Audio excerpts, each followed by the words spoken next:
Fundamentāli varētu teikt, ka pastāv divu veidu investīcijas. Investīcijas, kas ir vērstas uz peļņu, kā primāro virzītāju spēku, un investīcijas, kas ir vērstas uz kaut ko citu. Piemēram, kas parasti ir populārākais, uz kaut kādu vērtību. Investīcijas, kas ir vērstas uz kaut kādu vērtību, kas nav naudiska vērtība.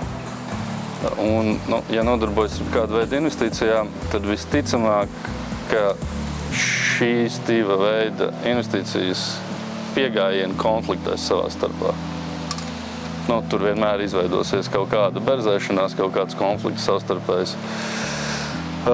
Līdz ar to, es domāju, ļoti svarīgi ir uzsākot kaut šādu veidu investīciju projektus saprast, kurā virzienā, kura veida investīcija šī ir.